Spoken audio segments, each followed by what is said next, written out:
Iniimbestigahan ng Commission on Human Rights ang umunay ginawang pananakit ng driver at konduktor ng isang bus sa dalawang batang hamog sa EDSA kamakailan. Hindi raw kasi makatao ang ginawa nila sa mga binatilyo. May news to go si Emil Sumangil. Exclusive.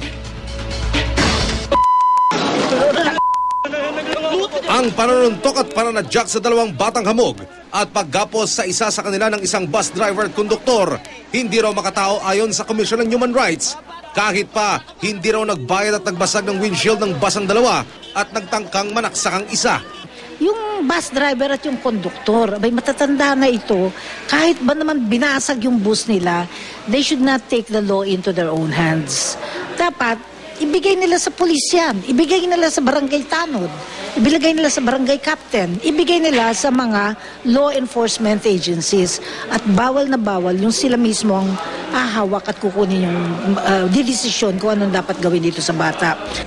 Patuloy na iimbestigahan ng komisyon ang naganap matapos mapanood ang nirequest nitong walang putol na video ng GMA News. Pero pagkapanood pa lang dito, hindi na natuwa si Commission on Human Rights Chairperson Eta Rosales. Itong mga batang ito, the reason they behave that way is because they are not understood.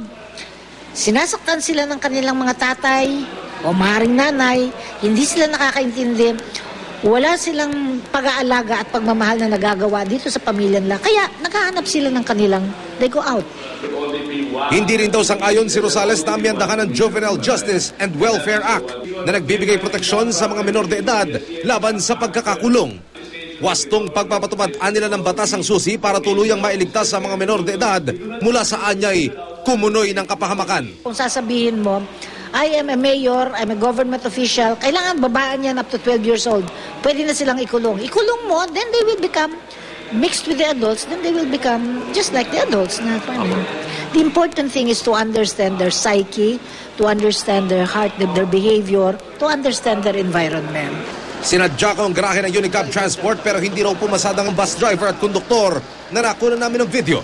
Wala ring opisyal ang liner na pwedeng magsalita. Dahil police matter, wala raw si LTFRB ang kapangyarihang magpataw ng parusa sa driver at konduktor. Bagamat di naman daw sila nagkukulang sa pagtuturo ng tamang asal sa daan sa mga seminar. Nagpapagaling naman at sumasailalim sa mga lecture sa Social Services and Development Department ng Quezon City Hall ang mga batang hamog. Emil Sumangil, GMA News.